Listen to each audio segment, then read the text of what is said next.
Ladies and gents, welcome back to Offbeat POV. You know, the show that does not shy away from the big questions of our generation, but we dive head first in them or do them or something.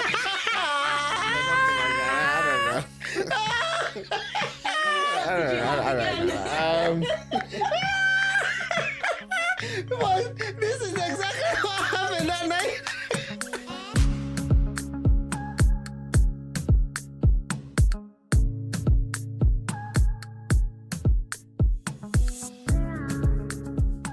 Today, Hold on. Are you not going to do it again? no, You really think? No, it's fine.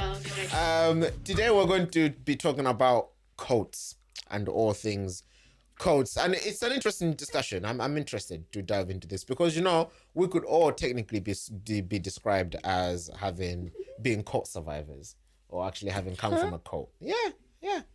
Are you? So, you know, this is very close to our heart, you know, as fellow cult survivors. Wait, hold on. What court do we survive? Well, I guess you'll see. But before we go into the big question, let's go into our poll of the week. Get our juices flowing. And today, I haven't got one poll of the week. No, I haven't got two poll of the week. No, I haven't got three. No, I've got none. I've got three polls of the week today. All to do with our big question today around quotes, right? So the first poll of the week, the first poll of the week is: if you absolutely had to join either the world's most dangerous cult or the world's most dangerous cartel, which would you pick? So if you had to join either the world's most dangerous cult or the world's most dangerous cartel, which would you pick? So remember, I'm looking for your answer and the answer that's going to get you points. I think my answer would be the world's most dangerous cartel, and I think the public also chose the world's most dangerous cartel. I think because with a cartel, it's transparent. At least you know what you're getting into. I feel like cults are just you can get in on one pretense. By the end of it, you have to sacrifice your whole family. You know, you have to drink blood. You know, and then you're doing all sorts of things. There's a goat involved. There's a goat involved. Shout out to you, Nathan. You know, and there's a goat involved. You know, so it's like I feel like this the devil, you know. You know, so I think my answer is cartel, and I sure hope the public chose cartel as well. Otherwise, we have some dark people out there. Okay, fair enough. I think I'd join the cult because the cartel and all. Like, I don't think. Should we even be talking about the cartel like this? What if they watch the podcast and like that's good views. Find us? They can sponsor us. Sponsored by the cartel. I don't think there's any loyalty in a cartel because if you cross them wrong, you're a god. Like their loyalties are to their loyalties are to their product. Whereas I feel like a cult, they're trying to actually, to an extent, they're trying to keep you, exploit you definitely, but exploit. I guess that's up for discussion, the exploit part. But I guess there's a sense of community in a cult. But yeah, I feel like cartel, you'll get killed at one point or another. I think I would go with cartel, and the public have gone with cult. Yeah, because you see a lot of like movies and Right. A lot of things happen with the cult. It's very okay, no, it's not demonic, but I'm thinking about the demonic cults. No, not really, because isn't a cult just a group and But the statement said world's most dangerous cult. But what's dangerous? Exactly. You are left to your own imagination. Yeah. But it's dangerous. Well, I'm then not the elaborating. public love the danger, so I'm still gonna say they've gone for cult, and I would go for cartel. Okay, so you're saying cartel. Yes. You're saying cartel. You're saying cult. I'll join the cult. What are you saying the public are saying? Probably the cult as well. So you're saying cult. You're saying Cult. you're saying Cartel cult. You're saying cartel cult. Yes. You're saying cartel. Yes. Okay. Well, I can reveal actually that with over 228 votes from 495 votes, people chose the cartel. Hey, as the ones that would actually join over the cult. How many points? And to be fair, the reasoning was around that, to say, you know, at least with the cartel, you know what you're joining. If you keep your head down and just do your drug quietly, you won't face any trouble. You make your salary, you feed your family, take them on holiday. At least that's what people think anyway. Okay, so the public chose the cartel. You went cartel and cartel. Okay, so 1,000 points for Pro Nick. You went cartel and cult. So I'll give you 500 points, and you just get a thumbs up. I'll take a thumbs up. Thank you for participating. Participation certificate. I'll take it. All right, poll number 2. Is Jehovah's Witnesses a cult? Yes or no? My answer is no. I want to believe that the public chose no as well.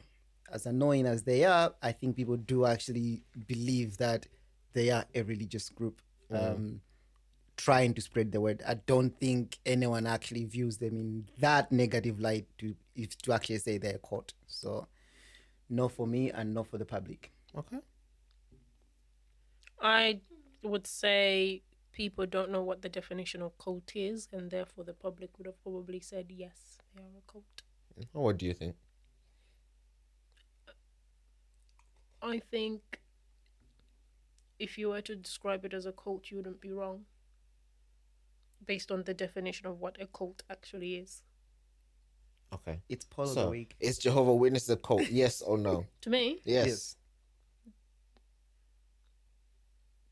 I've never considered them to be a cult. I'm just not. Listen, I've never considered them to be a cult, but now I know. Consider it now then. Is that a no then? Now that I know the definition of a cult, I could also say yes. So what is your answer? It's poll of the week.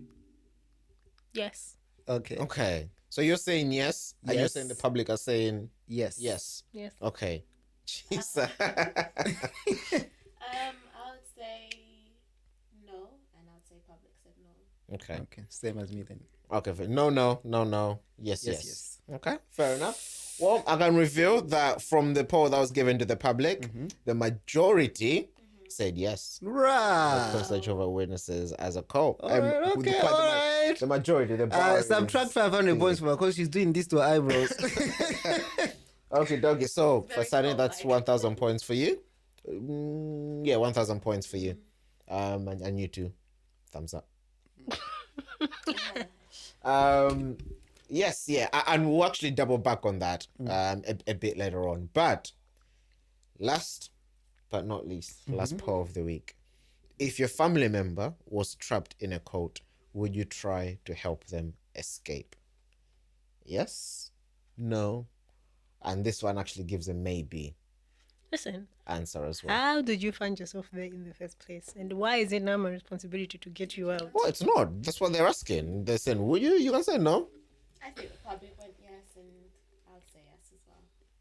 I mean, I don't think it would work, but at least you would try and get them out. Okay. Yeah, same as well. I think the public said yes. I'm also saying yes. I think the public said no. Okay. And what do you say? Maybe. It would depend on a lot of factors. Okay. Well, stick around to the end of the program and I'll tell you the results of that poll, because that does form the central question of our conversation today, which is, of course, if someone is happy in a cult, should you try to get them out? Now, of course, that's the way I formulated the question, but it goes around the whole discussion around cults and what they are and everything else. So I guess let me start by asking the panel, what do you understand a cult to be? Let's start there.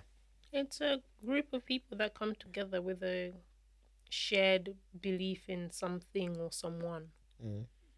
But it's usually quite small and quite niche, and they just have their sort of own set ways of doing those things. I don't think the initial word is meant to have a negative connotation, but I suppose based on society and media and what we learned what a cult is, it's become a negative word. Okay, that's fine. So that's your definition, okay? I think I've already said it's like a group, like what Fatsani's saying. But I feel like it's because they perform something. That's what makes them a cult of something. What do you mean by that? They're not just book and meetings. I think they perform. Aren't they more practical in their beliefs and acts? Like I don't know, slaughtering. What reference points are you coming from? I'm not coming from anything, but just the movies and stuff. That's your reference point. Yeah. Then. Okay. Fine. From movies and shows and whatever. Mm-hmm. I feel like they dance around the fire. Well, we just lost a lot of credibility, you know, according to the movies that we watch and the TV programs that we know are made up. Yes, no, but then that's the reference point, isn't it? That's why I asked what's your reference point, because that's what I was saying. The word cult in itself. I don't know much about cults, but if I was to think about it, I would think, okay, movie group, performances of some sort dressed in white. No. Okay. Yeah, they do dress in white, isn't it? I thought maybe black, in blood. Anyway, Pronik. Okay. Yeah, I think I did look up the definition, but it didn't stick in my head. But two things that stood out. One, cults are commonly associated with religious groups, and it's extremist, basically. When a certain religion believes a certain thing and they, according to the public eye, take it to the extreme and are doing things that are very weird, again, according to the public eye, I think that's what a cult is. However, it was saying that the word cult itself doesn't actually have anything to do with religion, which is then going to what Fatson was saying. It's just basically about a group of people that have got a common shared belief and they're practicing that. Again, often coming across to the mass as very strange, you know. So I think that's how I would define a cult for the purpose of this discussion. But obviously, because of our background, I want to believe that we are discussing it from a religious point of view. Okay, so you're saying a group of people that come together with shared belief or shared goals that are strange. That's what he said. That the mass perceived to be strange. Yes. Yeah. You didn't add the strange element in your thing. Okay, fair enough. Okay, so because cult is a negative word, unfortunately, the way it's used is a negative word. Even from the question, that's why we're even having the question in the first place. You know, if someone is part of the cult, should we get them out? So already you've already insinuated that's a negative thing that they're in. You see, because it's not. You wouldn't say if someone is happy, should you stop them? It's not. But it's not the word cult that's the negative part. It's our connotations to what a cult is. That's the negative part. But the word cult by itself is not a negative thing. I mean, we've added negative meaning. But if the word alone is defined, its natural state as a word. It's not a negative form. Fine, fair enough. I was gonna. I disagree with that, but I'm gonna agree with that. But then I'm gonna add to say that, however, again, for the purpose of the discussion and also the way the word is used in modern times, you know that it's insinuating a negative thing, and that's what we do. For example, when I say toxic masculinity, you know, we can say, oh, the word toxic means this, but that term already has said something. So if we're sitting down to discuss something, we all know where we are. You see, so the term cult in this conversation, we all know that we're discussing something negative or perceived negative to the mass, you know, and then saying, okay, should we do something about it if somebody that we know find themselves in that situation? You see, so that's what I would add. Although I'm agreeing with what you're saying. Okay, all right, fine. So the dictionary definition, or one of the dictionary definitions rather, is a small religious group that is not part of a larger and more accepted religion, and that has beliefs regarded by many as extreme or dangerous. Now, obviously, that's a very pigeonhole definition because, of course, like Pronik said, it doesn't necessarily have to be a religious thing. You can't have a cult that's not religious. It could be a political cult, for example. Like the KKKs, we know they're political cult. Yes, yeah. I guess that would be an example of a political social justice cult, I guess, or something of the sort. So it doesn't have to be religious. It can be a lot of goals, religious, political, social, etc., etc., etc., right? Feminist could be a cult. But then, no? Okay. I guess, let's get to the central theme of the question then, to say, right? So let me ask you guys, if someone someone you love has joined a cult by whatever standards we're using, people deem that this person has joined a cult, and they're happy in the cult, should you try to rescue them, in quotation marks, rescue them from this cult? What do you guys think?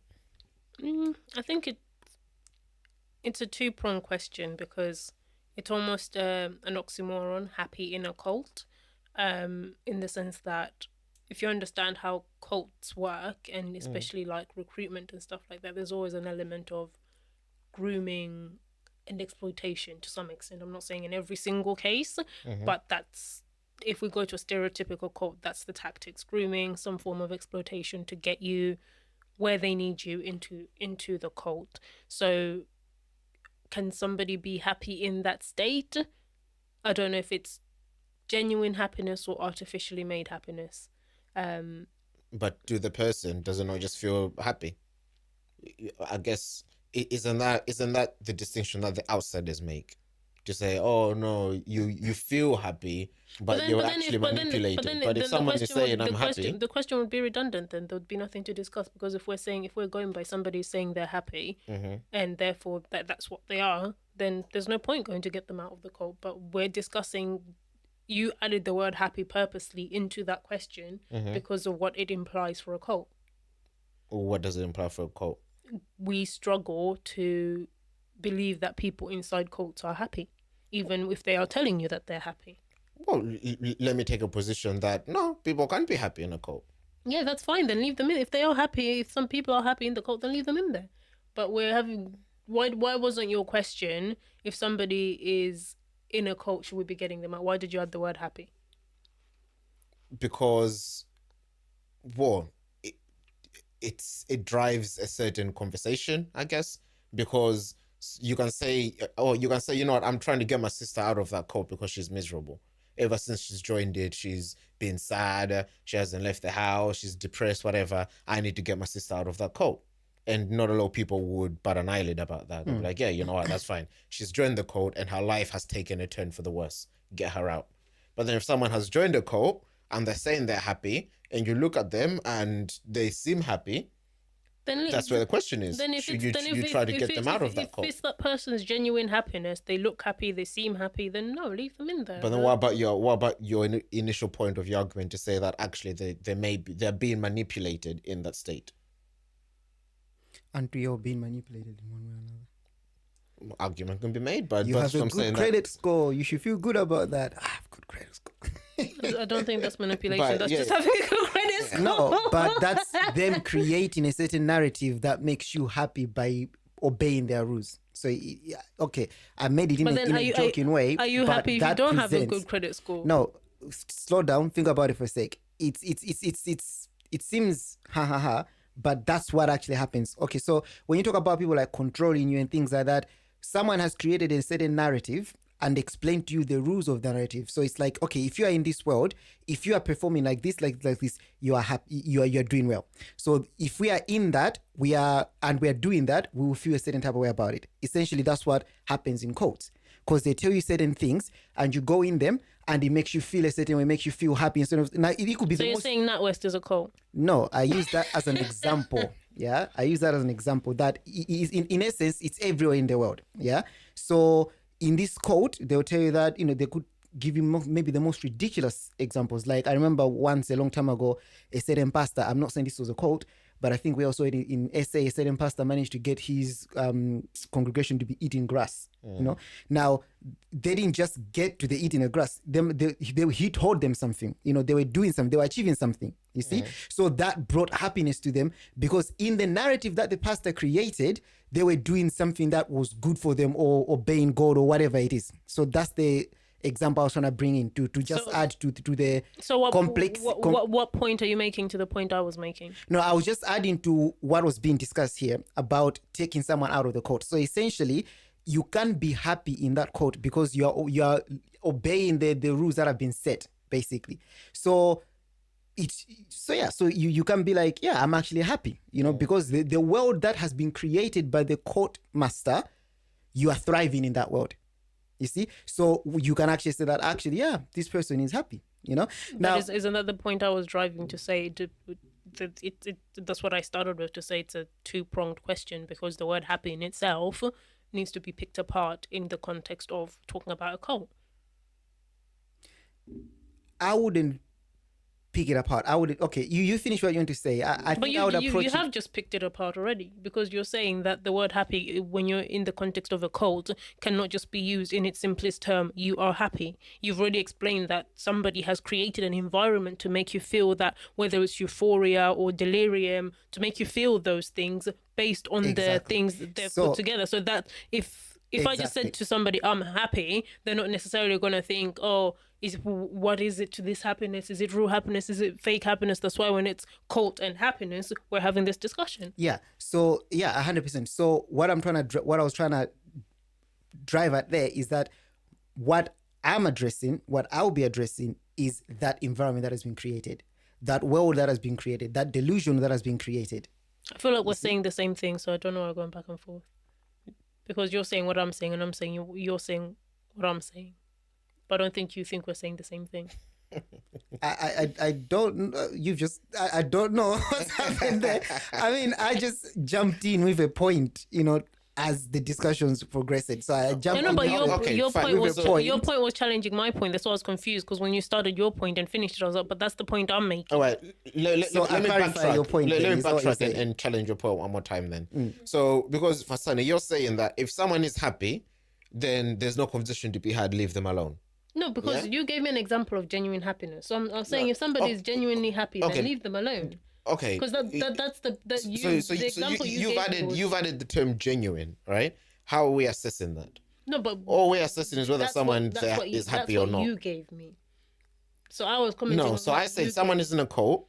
They're happy. And they're saying they're happy. You look at them and they're happy. Yes. The things they're doing show that they're happy. Yeah. So unfortunately, as humans, sometimes that's all we can go by. Yes. We're so not, in that situation, are we leaving them alone, or are we trying to get them out of this cult? If everything is telling me on pointing to the fact that this person is genuinely happy, I can't read minds. I'm not a feelingometer. So all I can do is use my professional judgment, my social judgment, to be like, you know what, this person genuinely seems happy. They genuinely seem like they're in a good place in their life. So are we leaving them in the cult? I would leave that person. Okay, so then to your point, what about the fact that we know they're part of this cult, they're happy, but we know that they're only there because they were manipulated into it?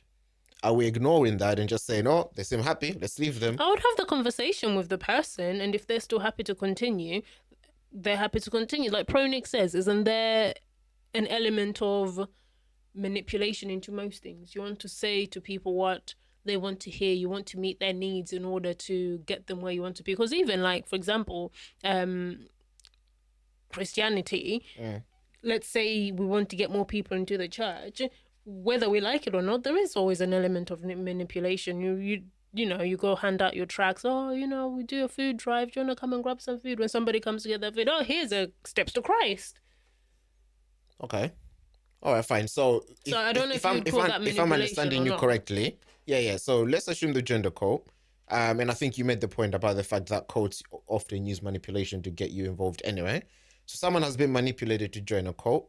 Jenny is thriving in the cult. We know she's been manipulated to join the cult, but because she seems happy, leave Jenny alone. Let her enjoy her life.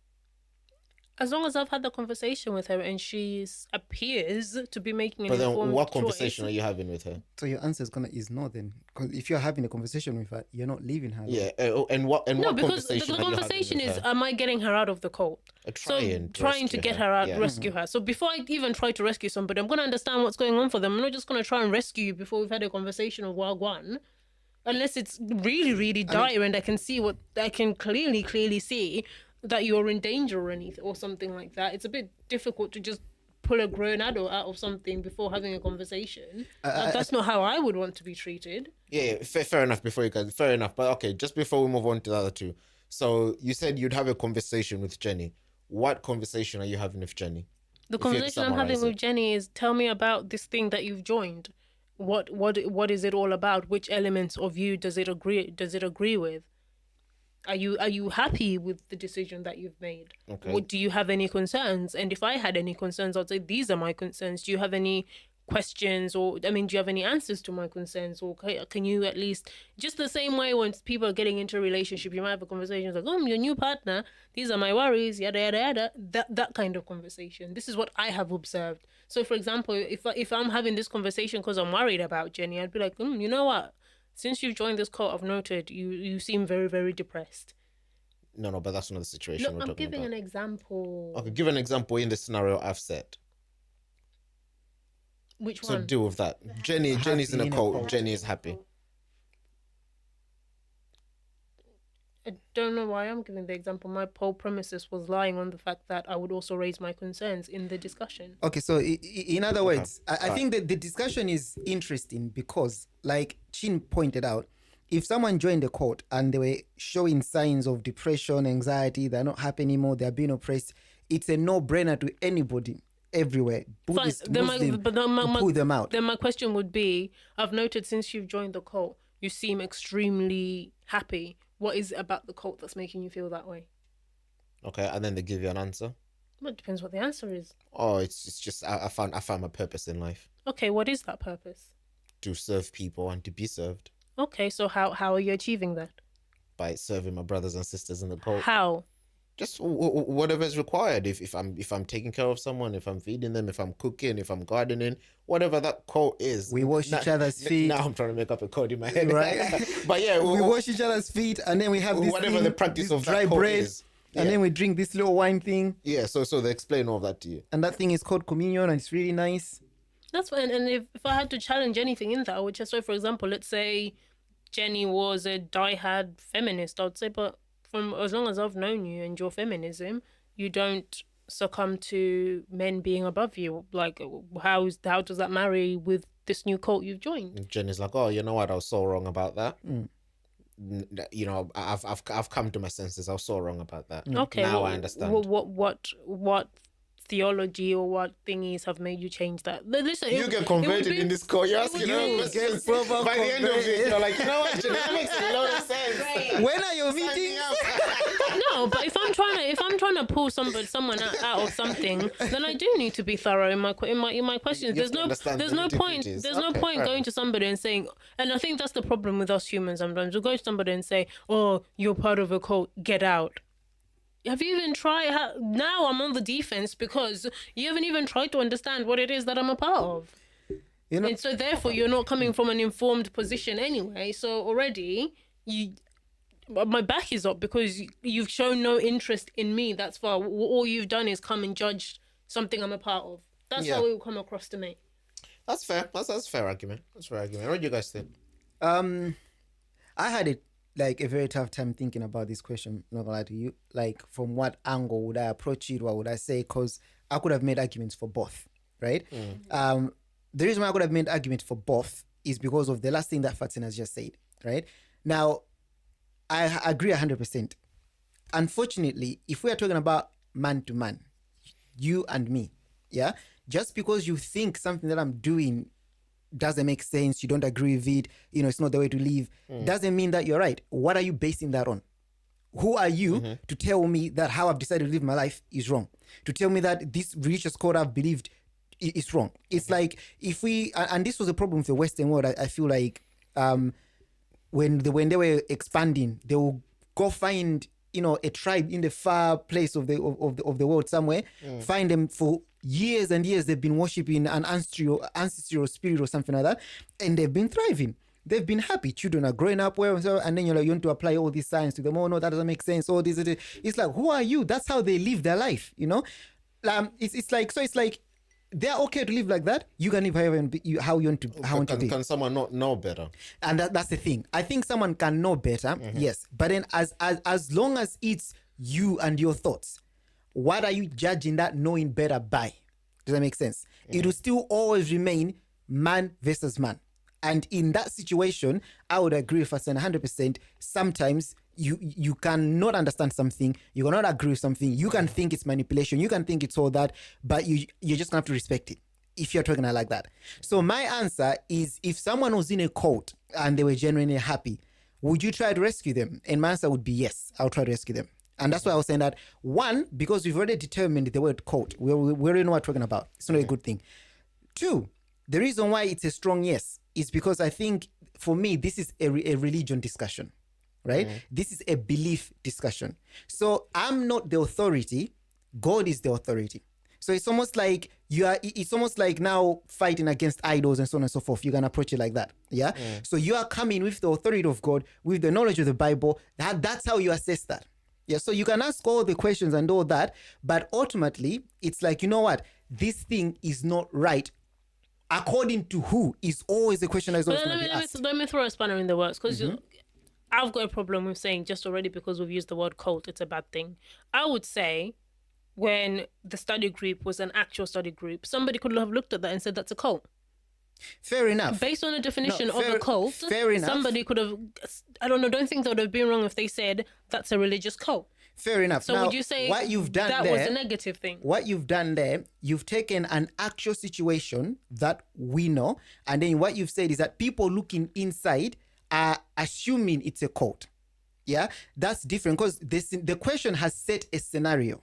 So if we are going based on the question, we can't really add that. For me, that would be a different discussion, because that's now about I'm seeing do we name cults, or do cults name themselves cults? I think that's the point. That's the point. To say that I don't think people that are in cults name themselves a cult. Any cult, even the established cults that I guess people can say, oh, that's definitely a cult. Don't call themselves cults. They're outsiders that call them a cult. It's us that decide that they're a cult. That's perfectly fine. I don't think that changes what I'm saying. In fact, if anything, it strengthens it, because my point is, if you are seeing a problem with something in the society, in the world, a behavior, a practice, whatever, who is your authority? Who are you to say to somebody, this is wrong? That's my question. And I'm so sorry. I'm so confused because right now your thing was leaning on. No, that my example was the study group. Somebody looking from the outside in would say that's a cult. You were saying the problem is that somebody looking from the outside in saying that's a cult. So I don't understand where your point is now going. Okay, forget your example, because you brought in that example. Put it to the side for now. My point is simple. If we have concluded that a certain thing is a cult, the onlookers, whatever, if we are saying that this is a cult, my question is, the person who is having a problem with that thing, who are they? What authority are they coming with to say this is a problem?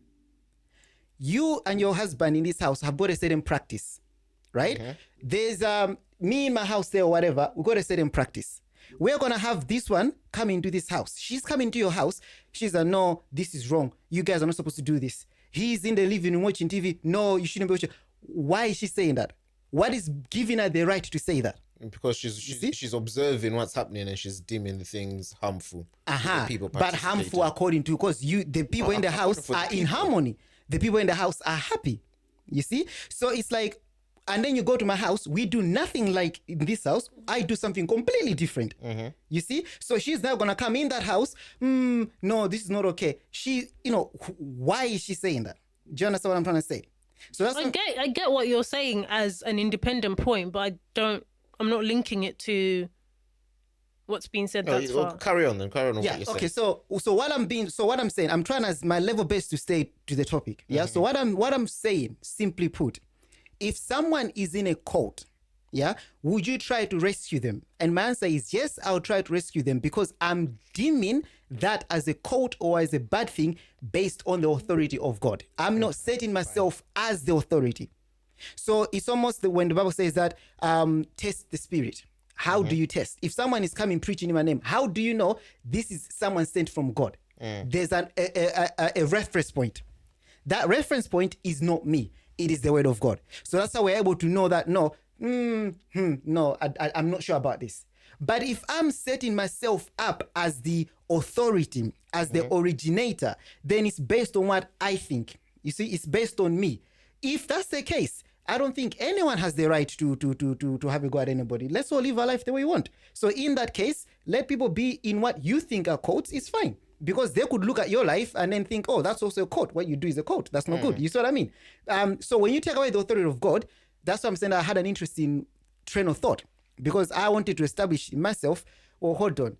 What is it that gives people the right to go and name these things like what you're saying? You see? So that's why my answer is yes. But then I'll go back. I might sound like a broken record, but I'll go back to saying that the word cult isn't necessarily a negative word, because obviously the definition you read is in a religious context, but the definition of the actual word cult is just a group of people who share similar beliefs and similarities. To the extreme, I think that's what it doesn't have to be to the extreme. But that's what the definition added. Yeah, to be fair. To the extreme. So we're talking about extremism. Well, again, it depends on what people define as extreme. But that's the interesting thing, though. That's the thing, because people could have said that us lot meeting in a home and not in a church as extreme. I'll keep using an example that we're all familiar with. So, if somebody named us a cult, would that be a bad thing? Does that mean in the sense of the word, I would say yes, that would have been a bad thing. But that would have been, I wouldn't be offended with that, because that's just misunderstanding. So cult, just the blank definition, a system of religious venerations and devotion directed towards a particular figure or object. Read that again. So this is why I chose the simple to understand one. Now you have to start defining words in the definition. A system, not blatant at all. a system of religious veneration and devotion directed towards a particular figure or object. What does veneration mean? Veneration means great respect, reverence. Yeah, so to be honest, so let me read that without the word veneration. No, it's okay. It's okay. Oh, I mean, you can if you want, but a system of religious respect and devotion directed towards a particular figure or object. Okay. So my direct question to you would be then, Fatsani, are you, in what context are you understanding the term quote in the question to fall under? The positive or the negative side? Based on the question, we've already deemed if we're trying to get somebody out, it's because it's a bad place. Exactly. So I mean, we're not trying to get somebody out. The question is posing whether we should be trying to get somebody out. Yes. So if your answer is no, then you can make an argument that no, not all quotes are bad. And that's the argument. That's the argument I'm making. If the answer is yes, you can make an argument that quotes are bad. Now, so that's an important place to start, because I already highlighted that for me, I was deeming that to be in a negative context. So what I'm seeing in this scenario, I'm seeing people sacrificing animals. I'm seeing, I don't know, maybe women being told that they have to give birth to a lot of men, to a lot of babies by different men. I'm seeing, maybe where it's like there's one guy on top and then everybody's giving them food or whatever. So I'm seeing an extreme quote in mind. So that's what I got from that. So that's why I'm approaching from. The examples you've given so far of, like, let's say people misunderstanding Bible study and calling that a quote and things like that, then I would agree with you. Said, okay, fine, that can be termed as a quote, but that would be a good quote. In that case, my answer then would change, But the way that my answer changed, not necessarily my answer will change, but then what would happen is that if I come in the same authority, I'm going to discover that there's nothing wrong. So if someone had come to that Bible study group with all their readings, all their standings, all their pastors, all their apostles, let's discuss, there's something wrong here. In my eye, I fully 100% believe they would have left not seeing a problem. You see? Why? Because as long as they've come with that authority, that measurement, fine, let's talk. You see? So I don't know if that makes it any more clearer. When Chin was asking me questions, isn't that the same measurement I was using when he was asking me how would I determine if that person is in the right place or not? If you are asking me, did you mention God, the Bible as the authority, then I'll say, no, you didn't. If that's what you're adding now, then I'll say, fine, fair enough. The context, of that line of questioning wasn't God, the Bible, and all that. The context of that was that in the context of whatever cult they've joined. Yeah, but then that's what I'm adding, though. You've got to understand. Yeah, that's what I'm adding into the picture. Go on. Okay. Just what was your answer? I feel like it was a simple yes for me. maybe it's because I'm deeming it as a negative thing already. Mm-hmm. I would already, in whatever measurement I've deemed it negative, in whatever thought process I've had, I've been like, no, this is wrong. I need to get whoever, my loved one, out of this. But why do you want to get Jenny out if Jenny is happy? Because like, I like the point that Professor Nick has made in the sense of, maybe it is an addition to your point, to your question, but I like the authority part of it. I'm not the one judging it, but I am referencing it to what we should understand, what's wrong, what's right, and I'm deeming that like this doesn't tally up to what we know is right. I like that stance. But in terms of even if she's happy, I would still get her out. Try. I mean, try. Whether you or not is come debatable. with my points, even if we have to tie her up, chain her, or arguments or heated discussions. I wouldn't really be like, oh, okay, I understand. I would. But so ultimately, I want to understand, why is it that you would try to get her out even though she's happy? Ultimately, what's the thing you're trying to rescue her from? Well, I mean, someone could look at it like that. Yeah. So why are you trying to snatch someone from their happiness? Yeah. It's not happiness in the right place. For you, for her, it's happiness in the right place. Not for me. I've jumped on Professor Nick's point that it may be happiness, but it's not. It's not. The Bible says that since we've been snatched from the fire as well, let us serve as an example, heavily paraphrased, to also snatch others from this thing. I think that's Jude. So and I think, and for me, that's why it's important that an authority be established. That's why I pointed out about what the Western were doing. You know, it was not about God. It was just, actually, that doesn't look right to us. A very live example would be these gay rights and stuff like that. You know, we know what America and the Western world feel about this. They want gay rights everywhere. Biblically, we know this is not right. They had an issue with Qatar because the law in Qatar, when it comes to the gay things, it's a no-no. You know, they have a lot of issues with a lot of African countries because we believe that a man should be with a woman with a man. You see, but the Western is coming in its wickedness, saying that no, that's not right. You see, that's the problem. They're saying no, that's not right because based on their wickedness. But actually, you know, biblically, that is right. You see, so for me, that's why that's why it's important to recognize that, okay, fine, by what measure are you determining this, you know, this happiness brackets unhappiness, you know? And if it is that, you know what, no, I know you are happy. I know, you know, you everything is going well for you, but your soul is lost. So I am going to try to get you out of that quote, because you are happy in hell, basically.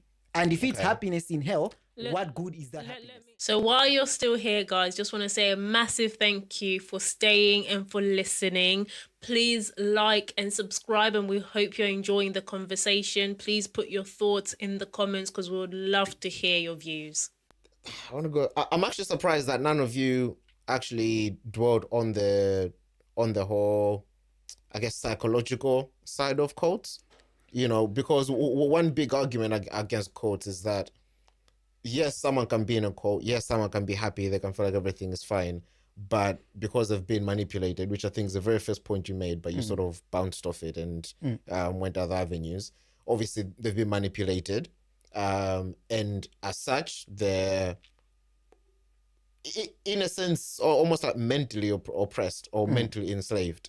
Because obviously, a cult can put people in a vacuum, you know, where what they know as truth or as the word or whatever is curated by the leaders or the cult leader or whatnot, right? And that alone can be enough reason for someone to be like, no, that's not right. You know, as a human, you should have all the information available to you in order to make an informed decision.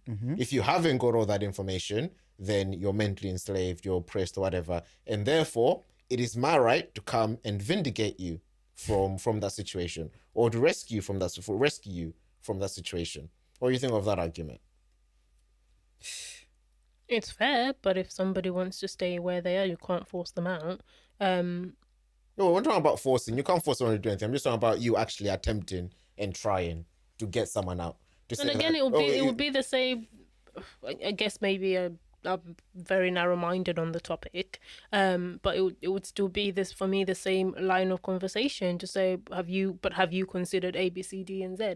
And especially if it's somebody that's joining, I think it's different if you're talking about somebody born in the cult, because yes, that is all they've ever known, that's all they've had to consider, that is their whole world. So them coming to that decision to stay there, it's not uncommon, because after considering what the point you made, after considering everything that they do know, that's an informed choice that they've made. And they might not even know that there's a world outside of their cult or their community or their religious group. I think someone born in a cult is obviously somebody that's joining, then yes, they are already going to have a wealth of information and a wealth of reference points to have that discussion. But at the same time, if we're talking about a cult from a negative point and a manipulative stance, the cult people are not stupid. They are going they are going to pick somebody that they can see is missing something that they can offer.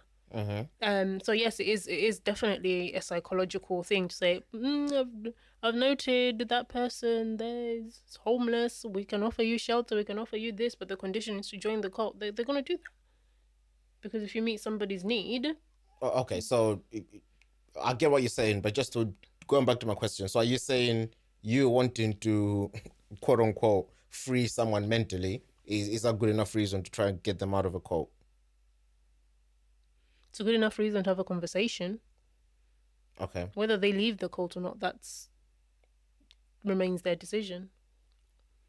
Okay, you're very political, but okay. I'm not political. I'm not political. That's just how I'll do. Because if you say, if I'm getting someone out of a cult, if you're having the realistically, conversation, how am I? If you're having the conversation, is your intent to get that person out of the cult, or is your intent just to have the conversation about the cult? My intent is if I'm concerned that this person should not be in the cult, my intent is to shine a light on the fact that you shouldn't be a part of this. Okay, so try. Whether that works or not, that's of course not something I have control over. And I guess why the question is, would you try to rescue them? Because the outcome or the result, we're not talking about that. We're talking about your intentions. We're talking about the intent that you're is your intention to get them out. So okay, so yes, no. I think it would also depend on the person, because there might be somebody I would go to a whole different length to get them out of that cult than I might for somebody else. So let's say somebody like Pro Nick joins a cult.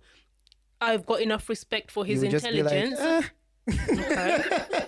I've got enough respect for his intelligence and the way that he looks at things to have that conversation. And if he decides this is where I am staying, I'm more than happy with that, because I am to an extent satisfied and convinced that the way I know Pro Nick, he has thought this through and this is what he's decided. We've had the conversation. It is what it is. However, but how is that political? No. Whereas if it was somebody else, I can't think of a good example, but let's say they already struggle with their mental health severely. They've already got a lot of difficulties going on for them. I know they're very, very vulnerable. Then the length I'm going to go to get you out is going to be very different to the length I'm going to go to get you out. Because I'm thinking you're already a very, very, very vulnerable person and somebody is preying on you. So I might physically actually go get them, as opposed to somebody, like, obviously I'm not saying... Physically go drag them out. Yeah. If it came to it, I might physically go get them and go get additional support for them if I need to. So it does also depend on the person. I think there's people in life well enough that, if Pro Nick messages me saying 999, I might ring him half an hour later, because knowing Pro Nick is probably a joke. Wow. Whereas if Shisa messages me 999, I'm ringing. I'm just giving an example. I'm going to ring her straight away and be like, what's going on? I mean, you came into the car the other day and the first thing you said is, hey, we're on air. Exactly. Exactly. Can you continue your point? Let's get back to the point. So about the question to the both of you. Yes. I think, to be fair with you, it's a very tight rope to walk, I think. But my answer is yes. It's a good enough reason to try to get them out, because if I'm not mistaken, paraphrase, there's a verse in the Bible that says about Jesus or someone was saying that, come, let us sit and reason. Or someone. Come, let us sit and reason together. It was probably the someone. It was not Jesus. Let us sit and reason together, or something like that. Now, the point I'm trying to make is that even when it comes to biblically, it's not about shorthanding you or manipulating you or sidetracking you. You know, it's like literally what Fatson was saying. You have all the information to you, you know, so you know about the demigods or the fake gods or whatever. And the point is to say that God is saying that, but I am the one true God, right? So if we are having a conversation of, you know, have all the information at hand, you know, I can get behind that. For you to make an informed decision. So if there is evidence of psychological manipulations, which does happen, you know, we talk about grooming and things like that for sex reasons, trafficking reasons, you know, cult reasons, extremist Muslims to go blow yourselves up. It does happen, you know. So if there is evidence of that, now I am going to be careful though in this by saying that whether it's biblically or even in the society. And what I mean by that is that, to what you were saying in talking about, you're surprised that we didn't bring up the psychology part of it. Even as a society, there are societal norms and, like, you know, wrongs. So even you can still judge a certain situation by that, you know. That, and in fact, I think that's what a lot, like in our profession, for example, they know what a 2-year-old ought to behave like. So if they come across a certain 2-year-old who is maybe too shy, too reserved, always screaming, they're going to think, oh, there's something wrong here, because that's not a normal behavior, right? Okay. So the point I'm trying to make is that even if I was to put aside the Bible thing, the evidence of psychological manipulation is there, you know, and if it's present, if you can see it, it is definitely good enough reasons for you to be like, no, something is not right here. Are you sure you are in your right mind? No, okay, not in your right mind, but are you sure you've considered everything? You know, do you know what this is about? You know, was it not an escape route? You know, you know, right now from saying, I think the example she gave was a very good example about the homeless person. Yeah. They're thinking, I need to stay warm. I'm hungry. I want to eat. Someone will use that to get them into something. If they had warmth and food and drink, they may not have fallen victim to that. You know, but isn't it better for them to be warm and clothed and fed than to be on the street? It is, as long as you are not manipulating them to get them to do something in exchange for that. Why not? Because that's not right. If you're going to help somebody, just help somebody. Don't manipulate them to turn them into your minions so that they can go blow themselves up or do all these sorts of things, you know, because you provide something that they needed. You know, that is not right. You don't do that. That's where you can see evidence of psychological manipulation. You know, so it is good. It is more than good enough. If you can dictate that, it's more than good enough to step in and be like, no, this is not quite right. I think, have you considered? And then you give them all that information so that they can rethink. You know, rethink. Okay. Well, the reason I asked that, and also the whole question in general, is because I do find the conversation of quotes interesting, and I think all you lot here have sort of touched a little bit on why the conversation is interesting, because you have people who instantly think it's a negative thing, or a quote must be bad. You know, just like thinking of people dressed up doing weird practices and stuff, because of course that's what you see in movies, TV shows, you know, exaggerated things. And that's how the word is used when it meets the newspaper. And exactly. And whenever you see it in a newspaper, that's the context you see it in, or those weird things like that. It's like the word grooming. You can't use it exactly, anymore in a positive it's context. something like that, where if you hear someone's groomed something, from the time people instantly think it's a negative thing, right? But I think the point Fatsan was making is that no, actually, something can be a quote, can meet all the characteristics of a quote. I made the same mistake. All the characteristics of a quote, but actually not be harmful in the way that those things are. I guess someone could argue those things are not harmful. You know, if you're in a quote where you get rich and every full moon you have to dress up in red and kill a goat or whatever, someone can be like, what's wrong with that? What's wrong with that? 100%. I'm happy in this. I'm happy. I'm rich. I'm excelling every single life. My family's doing fine. well. You know what I mean? So what's wrong with that? I'm helping right? charity. And there's a thing that... And I guess that's the point that the question is coming from. If someone does find themselves in there where they have to sacrifice a goat every fortnight and do weird rituals and stuff like that, but they're telling you, listen, this is where life is.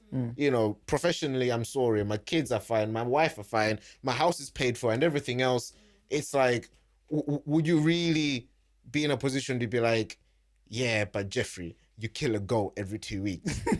You're going to hell, Jeffrey. They're like, well, yeah, that's what sustains everything else. You know what I mean? One goat every 2 weeks. You see that range outside? That's last week's goat I killed. But I guess it feeds into the bigger question, I guess, that Pro Nick was talking about, in the sense that, yes, everything can seem absolutely fine and hunky-dory, but I guess it's what authority are you measuring it against?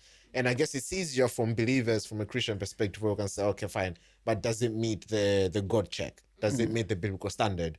I guess that's a lot easier. The world are trying to find that balance, but it's hard. Without God. Because exactly. how are you going to, what dipping step are you going to reach? Or, you know, so for example, we're talking about brainwashing and mind control. You know, people, oh no, people get brainwashed into cults and stuff. But then one could argue, well, yeah, people get brainwashed into a lot of things. You know, church, for example, or religion. People say education is brainwashing. Someone could argue that's brainwashing. Yeah. Education, someone could argue that's schools are a cult. That's brainwashing. It's indoctrinating. You know, someone could argue all of that. Absolutely. Watching the TV, LGBT, feminism, you know, 9 to 5 work, and 100%. An argument can be made to say that indoctrination is all over the place. So you just saying, oh yeah, I've been indoctrinated to join a cult, that's not good enough reason for me to leave the cult. Because it's either I'm joining this cult or another cult, or I'm joining another cult. In fact, I think the problem you are talking to me from a cult yourself. You see. So you're pulling me from my cult to your cult. You know, an argument can be made to and this is why it's such an interesting line. If something doesn't, and I think that's where cults have it hard, where something doesn't fit societal norms, people will always have an issue with, and people will always want to break that apart. Because even like, for example, even when we watch on TV some of the cults and stuff like that, it's like, well, they seem fine, they seem content, they're living, but somebody's trying to break in to rescue people. If those people told you they want to be rescued, yeah, I mean, it's what goes back to, I guess, Pronik was saying, or I was asking him about whether someone can know better, and yeah, I believe someone can know better. You know, whereas someone doesn't. You know, sometimes you can rescue someone from something that they don't know they need to be rescued from. Oh yeah, and then only when you come out the other side, they can be like, oh my God, snap. Yeah, you're right. But then it's one of those where it's like, how do you? You know, it's hard to make these. But then one can argue. I think if you've got enough information to suggest that, I think as humans we agree on a certain moral code, and if you've got enough evidence to suggest that people are actually being harmed, whether that is mentally or physically, sexually, whatever it is, then by all means burst in. But if it's one of them ones where it's like, oh, you know, the wives have to, I don't know, call their husbands my lord, and you have an issue with that because of, like we were talking about last week, because of the patriarchal values it signifies, leave it. Like, if somebody wants to call their husband my lord, it is what it is. But obviously you do have cults where children are being abused, women are being abused, even men are being abused. Fair enough, let's barge into those and get those people out, because no one has the right to abuse anybody else, regardless of whether you're in a cult or not. Okay, well, before we bring it to an end, I do want to just go through what I found interesting. The reason to go back earlier to the beginning of the episode, the reason I said that we can all be described as cult survivors, is because actually the SDA church can be considered a cult by many. The SDA church is actually considered a cult by many. Officially, can you say that again for the camera? Officially, it's no. Officially, it's not. So I don't know who decides these things, but they did. You know, somebody evaluated and said, no, you know what? We can't class them as a cult. But the whole reason an investigation had to be, we can't. Okay. I mean, they're still like, oh, you know what, they're still weird, but no, they can't be a cult. Because we don't believe the same goddamn thing. But the reason why it had to be an investigation in the first place, or why I guess an official statement had to be made to say they're not a cult, is because they're still widely regarded by many as a cult. Even people that have left the SDA church and describe their experiences in it, they'll be like, you can actually find a lot of stories online where someone says, oh, I escaped the SDA cult, and they tell you about their experiences and everything. And I think that's just spiteful. No, but this is what I'm saying. I guess it's what Fasan was saying, that cult it's all very okay. Not all of it is subjective, but a lot of the experiences can be subjective. So, for example, but listen, so I'm gonna go back. Sorry, I'm gonna go back to the study. I'm gonna go back to the study example because I'm sure if whatever person had to put this statement out had to examine study, they would have ruled it a cult. No, not really. I think they would. Not really. From the outside, yeah, but like what Pro Nick said, if they had come on the inside and spent a few hours with her, they would have been like, no, it's not a cult. But from the outside, 100%. I had to put out the statement about the FDAs. I'm not talking about some random Christian. I know that's what I'm saying. No. But okay, so let me give you an example of a few things that classify as a cult in our closing. Yeah, it's sort of like a checklist for a cult. No. I wanted to have the discussion first. But firstly, I found it interesting as to the main reasons why people join cults. Right, they were listed as people who want to join a greater sense of community and belonging, which is fine, which is great. To be spiritually fulfilled, again, great. To feel special and like you have a purpose, again, no issue. And to better themselves professionally, some of them, because a lot of cults promise, thriving in life and whatnot, right? So one thing SDS don't promise. So of course, in terms of benefits, people have a sense of belonging. You have instant friends and family. So, you have as soon as you join the cult, you have a community of brothers and sisters and, instant friends and stuff like that, which of course helps people with loneliness, and isolation, etc. So, all good things. Financial well-being and support. A lot of the cults, you don't have to worry about working, like to provide money. You're either working for the cult or they provide a lot of like food, clothing, shelter and stuff like that, which can be a good thing, can be a bad thing, depending on, I guess, which side you're on. If you're in the cult, it's great. You don't have to worry about clothing yourself, feeding yourself. But then you're always bored. What do you do with your time? No. They'll always keep you busy. No. You're never bored. They always keep you busy. But then in terms of traits, apparently, is to... So, a cult usually encourages people to separate from family and friends. Right? Usually, not always, but usually encourage giving over your possessions to them for control. So like money, if you have houses, whatever. So you give your possessions so that it's like a communal thing, which is a biblical concept, one could argue. Obviously, they're devoted wholly to teachings of practices of the group. So you have to be devoted entirely.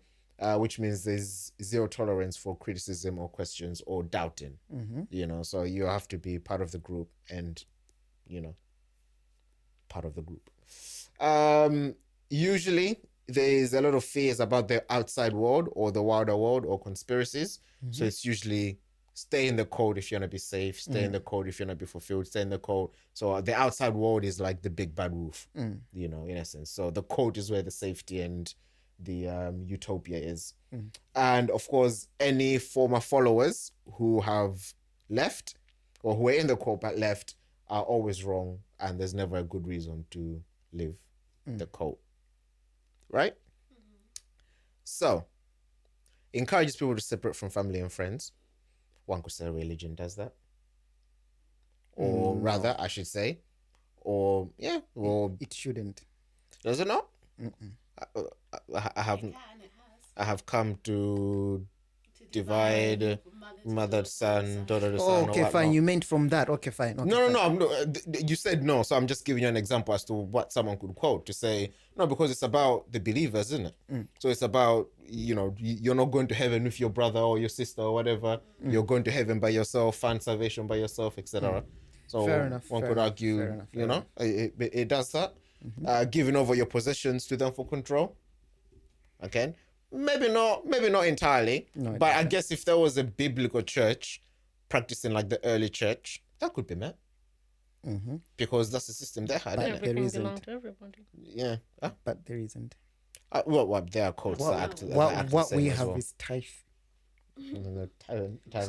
So not all possession, just a 10th. It has to be in money.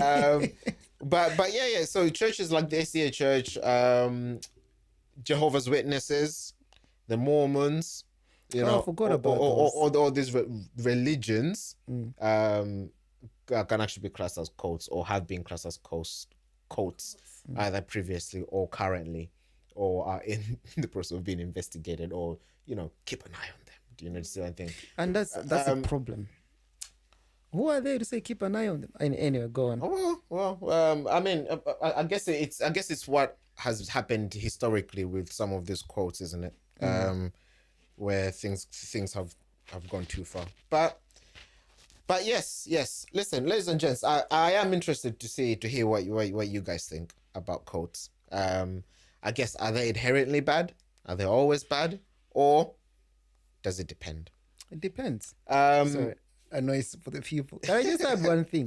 I think, to be honest with you, if religions, like, based on the first 4 reasons you gave, if religions like, let's say, SDA and Jehovah's Witness, Mormons, if they're being classified or almost classified as cults based on that, I think they should take pride in that.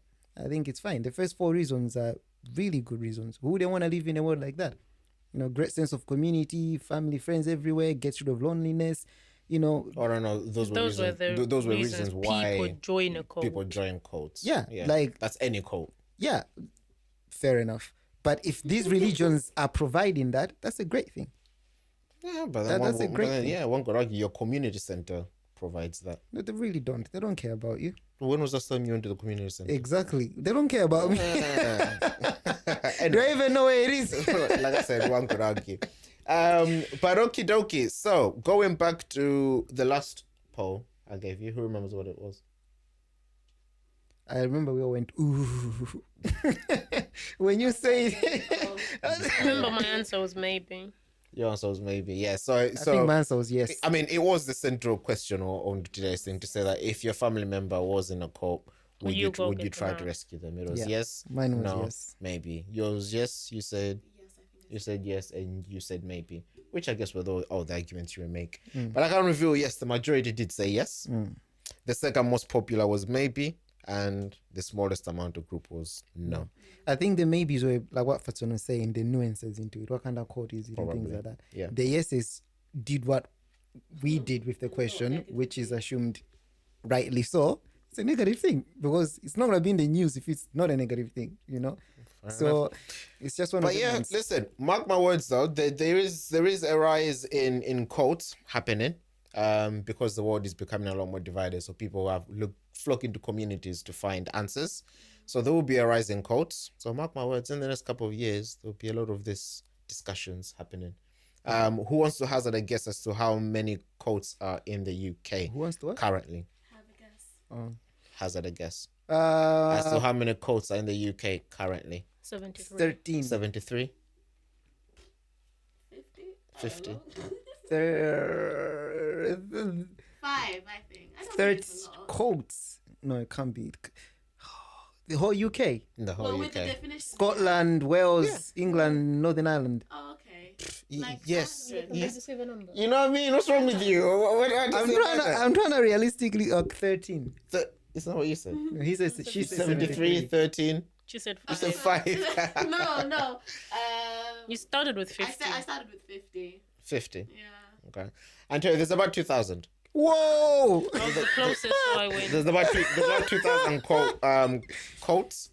Registered. But How of do they course, no. You keep an eye on people, innit? But of course, the whole conversation is a matter of it's hard to differentiate between just a very devout religious group and a cult. But there's about 2,000 actively at the moment that can be classed as cults. But again, I guess that cult is in a negative sense, because if you're going to say devoted religious group and cults, you're separating the two. No. It's just an organization that meets the benchmark of courtship, I guess. So like a few things that we'll run through,